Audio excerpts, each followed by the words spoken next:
నమస్తే, welcome to the channel మనం TV. నేను మీ పవన్ బెజవాడ. పండగ అంటే యుద్ధమే, బంధువులే శత్రువులు. పండుగ అనగానే మనం ఎలా జరుపుకుంటాం? కొత్త బట్టలు వేసుకొని కుటుంబ సభ్యులతో ఆనందంగా గడుపుతాం. కానీ ఒక ఊరిలో మాత్రం పండుగ వచ్చిందంటే చాలు గుర్రాలను రెడీ చేసుకొని భారీ ఈటలతో తమ బంధువులతోనే యుద్ధానికి దిగుతారట. యుద్ధం అంటే ఏదో ఉత్తుతిగా జరుపుకుంటారులే అని మీరు అనుకుంటే పొరబడినట్లే. ఎందుకంటే ఈ యుద్ధంలో రక్తపు మడుగులు ఏర్పడతాయి. చాలామంది ప్రాణాలు కూడా కోల్పోతారు. ఆధునిక యుగంలో ఇలాంటి యుద్ధాలు కూడా జరుగుతున్నాయా అనుకోవచ్చు. ఇలా జరుగుతున్నాయంటే అవును, జరుగుతున్నాయి. ఇండోనేషియాలోని ఒక గ్రామంలో ఈ విధంగా యుద్ధాలు జరుగుతాయి. ఇండోనేషియా తూర్పు ప్రాంతంలోని సుంబా దీవిలో ఈ యుద్ధం చాలా స్పెషల్.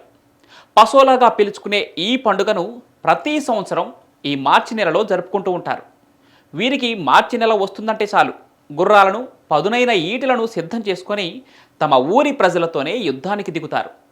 గుర్రాలను వేగంగా పరిగెత్తిస్తూ ఈటలతో ఒకరిపై ఒకడు దాడులు చేసుకుంటారు. ఈ యుద్ధంలో దూసుకొచ్చే ఈటలను తప్పుకోవటం ఒక ఎత్తు అయితే, గురి చూసి ఎదుటివారిని దెబ్బతీయటం మరొక ఎత్తు. రోజంతా జరిగే ఈ యుద్ధంలో కొందరు గాయపడతారు, మరికొందరు ప్రాణాలే కోల్పోతారు. ఇందులో పాల్గొన్న వ్యక్తులు చిందించే రక్తం ప్రకృతికి సమర్పించే పవిత్ర యజ్ఞంగా అక్కడి వారు భావిస్తారు. ఈ పోరాటానికి ప్రత్యేకమైన నియమాలు కూడా ఉన్నాయి.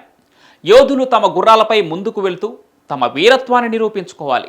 ఎదురుగా వచ్చే ప్రత్యర్థులపై ఈటెలతో గాయపరిచి కింద పడేయాలి. ఈ పోరాటంలో ఎవరు గెలిచినా ఎవరు ఓడినా పట్టించుకోరు.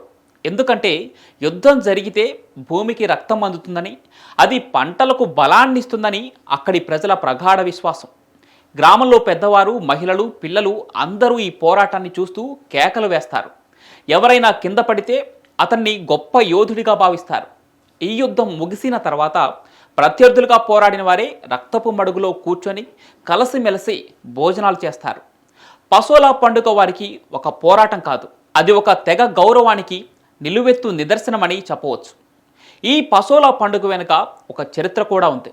అక్కడి పురాణాల ప్రకారం ఆకాశంలో ఒకరితో ఒకరు పోరాడిన రెండు శక్తివంతమైన ఆత్మల వల్ల సుంబా దీవిలో ఈటెల వర్షం కురిసిందట. ఆ ఈటెల వర్షం వల్ల కరువులో ఉన్న ఈ దీవి గ్రామాల్లో పంటలు బాగా పండి ప్రకృతి సస్యశ్యామలంగా మారిందట. అందుకే సుంబాదీవి ప్రజలు ప్రతి సంవత్సరం అక్కడ పసోలా అనే ఈటెల పోటీలను చాలా గౌరవంగా జరుపుకుంటారు. ఈ పోటీలను చూసేందుకు పెద్ద సంఖ్యలో పర్యాటకులు కూడా వస్తారు. ఈ సుంబాదీవి కేవలం యుద్ధ పండుగకే కాదు, ఒక అత్యంత రహస్యమైన ప్రదేశానికి కూడా కేర్ ఆఫ్ అడ్రస్. ఇక్కడ నాట్రాస్ అనే సరస్సు ఒకటి ఉంది. ఈ సరస్సు విచిత్రంగా ఎర్రగా నెత్తుటిలా పారుతుంది. ఈ సరస్సును దెయ్యాలు సృష్టించాయని అక్కడి వారు గట్టిగా నమ్ముతారు.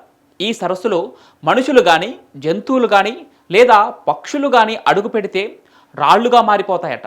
అందుకే రాత్రి సమయంలో అటు వెళ్లేందుకు కూడా జంకుతారు. శాస్త్రవేత్తల ప్రకారం నాట్రాస్ సరస్సులో సోడియం కార్బోనేట్, నైట్రో కార్బోనేట్ ఎక్కువగా ఉండటం వల్లే ఈ సరస్సులోని నీరు ఎర్రగా ఉందని కనుగొన్నారు.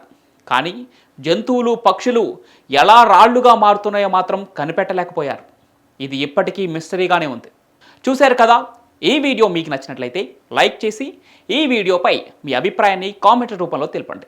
ఇలాంటి ఆసక్తికరమైన వీడియోల కోసం మనం టీవీ ఛానల్ను సబ్స్క్రైబ్ చేసుకోండి.